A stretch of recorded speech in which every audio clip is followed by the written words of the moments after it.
बिस्मिल्लाहिर्रहमानिर्रहीम। आप देख रहे हैं crime watch with Aamir Mirza. दोस्तों, कराची में पुरस्रार तौर पर मौत का शिकार होने वाली हुमैरा असगर पाकिस्तान की हमारे मुल्क की मारूफ अदाकारा थी। उनकी मौत का मुइम्मा आज तक हल नहीं हो सका। कई रोज़ गुजर चुके, अभी तक यही इल्म नहीं हो सका कि उसकी मौत तबई थी, कत्ल था, या उसने ख़ुदकुशी की है, या उसकी मौत की वजह जो है वो ड्रग्स बनी है। इस हवाले से इसकी हुमैरा असगर की जो मौत है उसके हवाले से एक बड़ी अहम चीज़ है कि मीरपुर ख़ास का फार्म हाउस, जिसका बार बार इस केस में तज़किरा हो रहा है, जिक्र आ रहा है, उसकी हकीकत क्या है। हुमैरा असगर की मौत का उस फार्म हाउस से कोई ताल्लुक़ है भी या नहीं, या वो एक ऐसे ही फ़र्ज़ी कहानी घड़ी गई है। उस कहानी के पीछे सदाकत है तो पुलिस को इस बारे में खुलकर सामने आना चाहिए और बताना चाहिए। और अगर इसमें कोई सदाकत नहीं है तब भी उस ख़ानदान के मुतालिक पुलिस को क्लियर करना चाहिए कि वो डॉक्टर सीरम सज्जाद, उसका ख़ानदान और वो इस कत्ल में शामिल नहीं है, इस कत्ल से उनका कोई ताल्लुक़ नहीं है। ये सारे वो हक़ाइक़ हैं जो सामने आने चाहिए। तो हुमैरा असगर की मौत के हवाले से पुलिस ने, कराची पुलिस ने एक कमेटी बना दी गई है। एक एसपी की सुपरविजन में कमेटी बनाई है, कोई 5 मेंबर्स हैं उसका, और वो मुख्तलिफ ज़ावियों से इसकी तफ्तीश कर रहे हैं। पहले नंबर पर हुमैरा असगर के फाइनेंशियली मामलात किन किन लोगों के साथ थे, वो कौन लोग हैं, उनसे लेन देन क्या था, और उस लेन देन की नौइयत क्या थी, और उस लेन देन की वजह से उनके आपस में तनाज़ात किस हद तक बिगड़े हुए थे।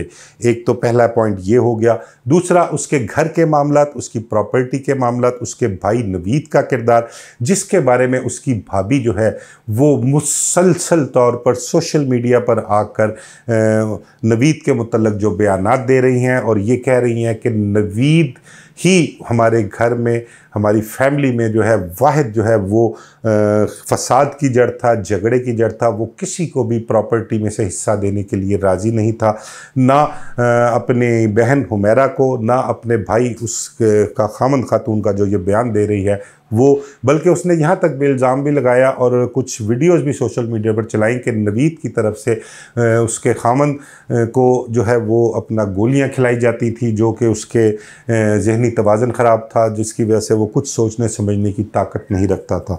तो बहुत सारी चीज़ें हुमैरा की मौत से लेकर अब तक जो है ज़ाविये मुख्तलिफ़ सवालात जो है वो सामने आए हैं। पुलिस ने उसका लैपटॉप, हुमैरा के 2 मोबाइल फ़ोन और एक और कोई अपना पुराना कोई फ़ोन मिला है वो, और उसकी एक डायरी जो है उसके ज़रिए इसकी तफ्तीश का आगाज़ किया है। उसके लैपटॉप को और मोबाइल के जो कोड्स थे उनको डीलॉक किया है, उसमें से जो मालूमात हासिल हो रही हैं, और मोबाइल डाटा जो लास्ट था उसका किन किन लोगों से वो राब्ते में रही, किन को मैसेजेस किए, उस हवाले से भी सब लोग जो हैं वो पुलिस ने अपना तफ्तीश के दायरा कार में लेकर आई है। उन सब को एक एक करके बुलाया जा रहा है और उनसे हुमैरा के मुतल्लिक मालूमात ली जा रही हैं। उनके हुमैरा के साथ ताल्लुकात कैसे थे, क्या ताल्लुकात थे, कौन उसके कितना क्लोज था, और वो डॉक्टर सीरम के साथ उसकी दोस्ती की हकीकत क्या है। आया कि वाकई में मीरपुर फार्म हाउस पर जो है वो हुमैरा को लेकर जाया करता था डॉक्टर सीरम सज्जाद, वहाँ पर क्या कुछ होता था। इस हवाले से पुलिस जो है वो मुकम्मल तफ्तीश कर रही है। इसके अलावा पुलिस का ये भी कहना है कि जब तक फ़ॉरेंसिक रिपोर्ट हुमैरा कत्ल केस की नहीं आ जाती वो किसी नतीजे पर नहीं पहुंच सकते, और फ़ॉरेंसिक रिपोर्ट आने पर ही उसकी मौत की जो है वजह पता लग सकेगी, और उसके बाद ही जो है वो फैसला किया जाएगा कि इस केस की FIR दर्ज करनी है या नहीं। और मेरे ज़राए का ये भी कहना है कि पुलिस की तरफ से ये भी एक है कि अगर फ़ॉरेंसिक रिपोर्ट में उसकी मौत की वजह जो है वो कत्ल साबित होती है और उसकी FIR दर्ज करवानी है, और उसके वर्सा, हुमैरा के वर्सा यानी कि उसके भाई और वालिदैन जो हैं वो इस केस को दर्ज नहीं करवाएंगे, वो मुद्दई नहीं बनेंगे, तो फिर रियासत ये बीड़ा उठाएगी और रियासत इस केस की मुद्दई बनेगी।